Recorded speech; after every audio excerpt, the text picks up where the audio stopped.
súťaži. Prvým hosťom je riaditeľ Strednej priemyselnej školy elektrotechnickej v Košiciach, Štefan Krištín. Príjemný dobrý večer. Dobrý večer. No a začneme hneď tou udalosťou, ktorá vás čaká zajtra, deň otvorených dverí. Už je to ktorý ročník, pán riaditeľ? No na ročníky to nepočítam, ale poviem, že určite to bude minimálne 10. ročník, možno Pre aj každú viac. školu je to veľmi dôležitá udalosť aj kvôli tomu, keďže je stále boj o toho študenta. No, vaša škola má čo ponúknuť.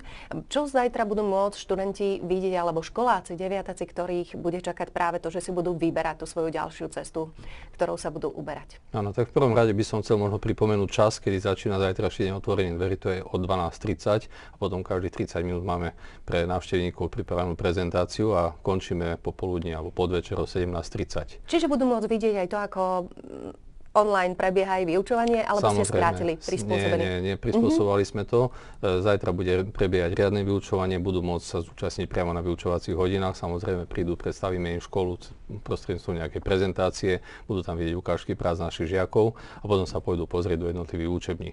Zapojili ste do toho aj samotných študentov, pretože práve asi oni sú tí najlepší kritici, alebo tí, ktorí vedia pochváliť, že áno, poď k nám, pretože u nás máme to a to a to.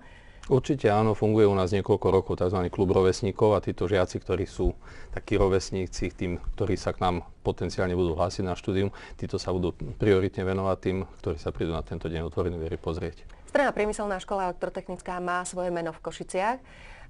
Môžeme teda povedať, stále pribúdajú nové odbory. Ktoré sú tie najvychtenejšie? Dnes sú také tri najväčšie: študijný odbor, elektrotechnika, technické líceum a počítačové systémy. Áno, pod číslami sa to skrýva, pán riaditeľ, tak skúste vy rozmeniť na drobnejšie, že o ktorý je najväčší záujem. Dobre, takže taký ten najdlhšie trvajúci študijný odbor je odbor elektrotechnika, začína to 26. Je to študijný odbor, kde príjmame spravidla okolo tých 120, 115, 120 žiakov do 4 tried. Tým ďalším, ktorý už máme na našej škole 5. rok, je technické líceum. Začína to číslom 39. Toto technické líceum je zamerané najmä na informatiku.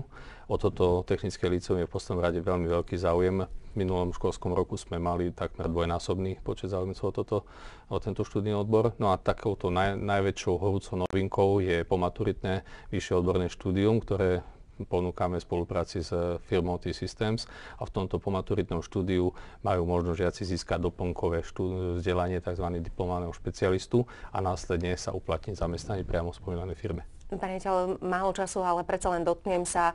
Vy ste jednoducho vytvorili projekt Škola pre prax. Dnes sa všade tlačí, aby naozaj to, čo sa učia tí študenti, potom mohli praxi využiť, aby to nejako bola spojená nádoba.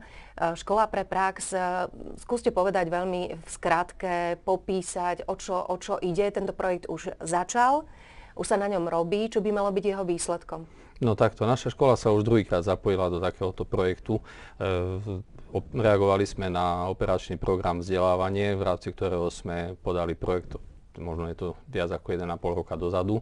Začali sme so samotnou realizáciou niekedy na jar v tomto roku. Postupne po tých procedúrach, takých tých vybavených formalít sme prešli do samotnej realizácie.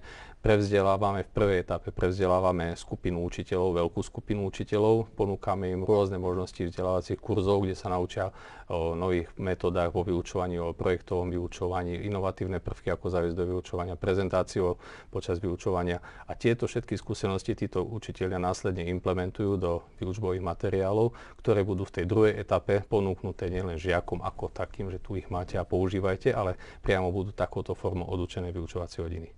Ako keby si ten učiteľ konečne dostal takú voľnú ruku, že poď si vylepšiť tú svoju hodinu, či už takú alebo takéhoto predmetu, ale na to potrebujú aj materiálne technické zázemie. Tak čo si vyžaduje taká škola pre prax, aby naozaj to nebolo len o tom, že budeme robiť pracovné listy, ale aby to bolo také interaktívne? Áno, určite sme komunikovali aj s učiteľmi o tom, čo by potrebovali, keďže sme elektrotechnická priemyslovka, samozrejme sme sa zamerali na odborné predmety. Tú najväčšiu časť plánujeme investovať do oblasti informatiky, pretože tam je neskutočný vývoj týchto technológií a to, čo kúpite pred rokom, dvoma, je skôr či neskôr veľmi rýchlo zastaralé.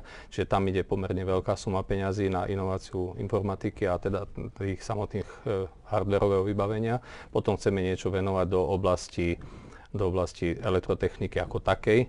Tí, ktorí tomu viac rozumejú, vedia, o čom hovorím. No a potom kúpili sme rôzne simulačné programy a prostredníctvom týchto simulačných programov si žiaci budú môcť overiť také rôzne merania, rôzne úlohy v elektronike, ktoré vzhľadom na vysokú cenovú náročnosť týchto prístrojov nie je možné Zdá sa, momentálne že tie zakúpiť. prvé 4 roky vám nerobia starosti, možno to duálne ďalšie vzdelávanie, pretože možno ten študent si povie, že ja pôjdem radšej na vysokú školu, tam dostanem titul. Prečo by sa mal ten dospelý rozhodnúť pre to ďalšie takú nadstavbu tej strednej školy, pán riaditeľ? Čo by malo byť to hlavné, čo by ho mohlo presvedčiť? No áno, naša stredná škola má takmer 50-ročnú samostatnú históriu, čiže to maturitné štúdium, ktoré ponúkame, to už je, tak by som povedal, zabehnuté. To, čo sme otvorili nové, to je to duálne pomaturitné štúdium. To je určené nielen našim absolventom, je určené absolventom všetkých odborných škôl, ale aj gymnázií.